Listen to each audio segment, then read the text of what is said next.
안녕하세요, 하피TV입니다.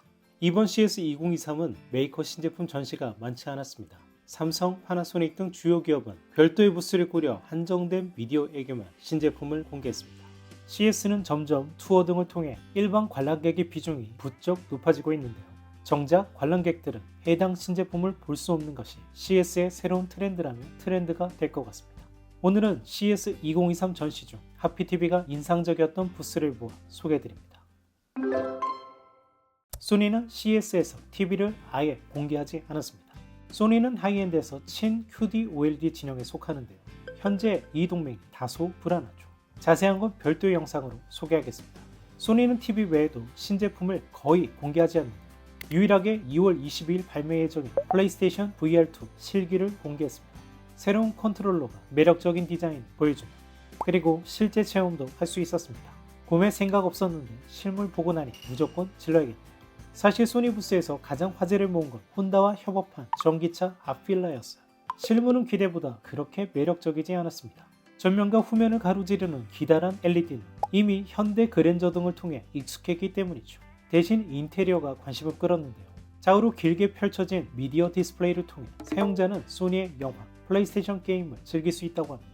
제로빅이 얼마나 빠르고 주행거리가 얼마나 긴지 보다는 자율주행 시대를 맞아 차량 내 즐길 수 있는 콘텐츠로 승부하겠다는 소니의 의지가 읽힙니다. 소니의 아필라는 빠르면 2026년 만나볼 수 있다고 합니다. 일본 기업의 맹주 중 하나인 파나소닉도 큰 규모의 부스를 꾸렸는데요. 주로 기업의 비전을 소개하는데 대부분을 할애했습니다. 그런데 한 구석에 아주 조그맣게 올해 OLED 신제품 MG2000을 전시해 놓았습니다.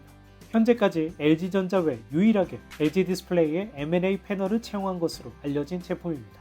참고로 55, 65인치는 M&A 패널, 77인치는 기존 패널을 쓴다고 하니 MG2000은 수십 년의 화질 튜닝 노하우를 갖춘 파나소닉인 만큼 화질은 좋을 것으로 보이지만 결정적 아쉬움은 디자인입니다.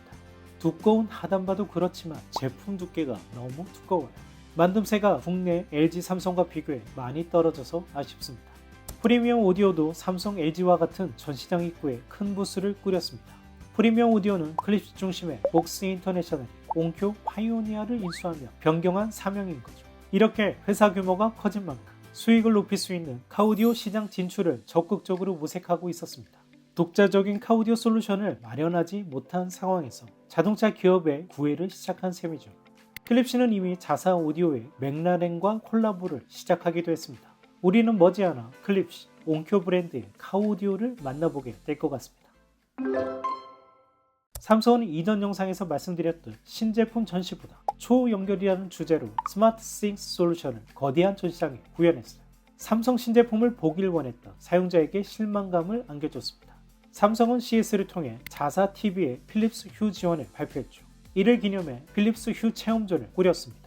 이전에 삼성 TV 사용자가 필립스 휴를 사용하려면 30만원대 싱크박스를 구매해야 했지만 이제 자체 앱을 구매하면 끝이라 편리해졌죠. 단 이 앱의 가격이 10만원 후반대라는 점이 문제지만요. 필립스와 삼성 TV 사용자는 앞으로 좀 더 편리하게 쓸 수 있을 것 같습니다. CS에서 웬 부가티 실은 싶더니 전동 킥보드에 부가티 브랜드 사용권을 라이센싱 받은 업체가 부가티를 전시해 놓았던 거네요. HDMI 규격을 제정, 운영하는 HDMI 포럼이 부스를 꾸려서 나왔습니다.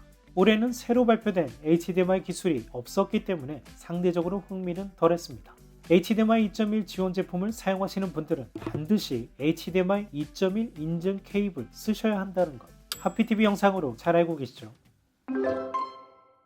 하이센스는 국내에는 다소 낯선 이름일 수 있지만 중국 TV 시장에서 TCL과 1, 2위를 다투는 업체입니다. 하이센스가 무서운 점은 자본력을 기반으로 할 수 있는 건 다 하려고 한다는 점이에요. tvOS만 해도 아마존 파이어 TV, 비다 등 멀티 OS에 도전하고 있습니다. 타 TV 제조사에서는 볼 수 없는 모습이죠. 최근 하이센스가 프로젝터 시장도 무섭게 파고들고 있습니다. 라인업이 정말 탄탄한데요. 그리고 이번에는 세계 최초 8K 초단초점 프로젝터 120LX를 발표했습니다. 이것은 삼성 AK 프리미어의 발표보다 빨라서 삼성이 세계 최초 타이틀을 하이센스에 빼앗겼습니다. 개발은 두 기업 다 비슷하게 시작했을 텐데 삼성이 하이센스에 허를 찔린 거죠. 120LX 현장에서 실물과 화질을 느긋하게 감상하고 왔는데요. 일단 디자인 생각보다 괜찮았습니다. AK 트리플 레이저라 열 배출을 위해서인지 혹은 고가 모델이라 덩치만 키운 건지 모르겠는데요. 크기는 다소 큰 편입니다. 하만 카돈이 튜닝한 스피커를 전면에 배치하고 광학계는 상단에 위치합니다. 스펙은 TI4에 0.94인치 AKDMD를 채택했습니다. 이 칩셋의 자세한 스펙은 별도 영상으로 소개하겠습니다. 밝기는 3800루멘, 스크린은 120인치 사용을 권장한다고 합니다. 독특하게 돌비 비전, 돌비 애트모스 인증을 모두 받았고 여기에 중국 기업답게 IMAX Enhanced Certified까지 받았습니다. HDMI 2.1도 당연히 지원하고요. 스펙은 빠지는 게 없죠. 그만큼 가격도 살벌합니다. 현재 예상 리테일 가격은 25,000불로 알려지고 있는데요. 실제 구매가는 2만 불 아래가 되지 않을까 예상되네요. 현장에서도 담당자가 가격에 대해 노심하는 눈치였습니다. 화질은 쨍하게 튜닝해놓은지라 정확히 알 수는 없지만 기존 4K 대비 해상력은 확실히 우수해졌습니다. 그리고 하이센스는 라이카의 OEM으로 공급한 초단초점 프로젝터 시네1도 비공개 부스에 전시해놓았는데요. 이 제품 평가가 나쁘지 않습니다. 국내에도 정식 수입된다는 이야기가 있으니 추가 소식 입수하는 대로 전달하겠습니다. TCL은 중국 1위 TV 기업으로 국내에도 세를 넓히고 있죠. 98인치 LED TV를 멋지게 전시해놓고 있었습니다. TCL은 패널 개발에도 게을리하지 않죠. 올레드만큼 얇은 미니 LED TV를 전시해놓아 눈길을 끌었습니다. TCL의 자회사 TCL C소트는 BOE와 함께 OLED TV 패널 제조에 도전하고 있죠. 놀라운 건 잉크젯 방식의 31인치 4K OLED 시제품을 내놨다는 점입니다. 옆에는 잉크젯 65인치 AK OLED도 내놨어요. TCL C소트는 일본 J-OLED와 제휴를 맺고 도전 중인데요. 머지않아 한국 OLED 독주를 따라잡을 것 같다는 위기감이 듭니다. 이런 위기감은 현실이 되고 있습니다. 이번 CES에서 공개한 TCL의 백색 가전은 LG의 디자인을 고스란히 베끼고 있었습니다. 한국, 일본 기업이 신제품을 미디어에게만 공개한 것, 혹시 이들 중국 기업 때문은 아닐까요? 하피TV가 정리해본 CES 2023 어떠셨나요? 개인적으로는 한국 강, 중국 중, 일본 약의 활약을 보였던 CES 2023이 아니었나 싶습니다. CES 2023에서 볼 수 없던 디스플레이 신제품은 1월 말에 열리는 ISE로 달래야 할 것 같습니다. 이번 영상에서는 소개드리지 못했지만 과거 3대 오디오쇼라 불린 CES였는데요. 이에 불구하고 올해 출전한 오디오 업체는 단 한 곳도 없었습니다. 극히 소수의 기업만 비즈니스 미팅룸만 꾸렸을 뿐입니다. 코로나로 막혀있던 3년간 오디오 업계는 CES를 떠나 로컬 오디오쇼로 이전했습니다. 앞으로 CES에서 하이엔드 오디오를 만나는 즐거움은 사라졌다는 의미죠. 주요 기업은 중국 업체를 의식해 신제품을 공개하지 않고 대신 테크와 모빌리티 기업의 비중이 점점 커져 우리와 같은 기기 애호가는 흥미가 떨어지는 CES가 되지 않을까 우려됩니다. 앞으로도 하피TV는 매년 CES를 찾을 예정이지만 아쉬움이 남는 건 어쩔 수 없네요.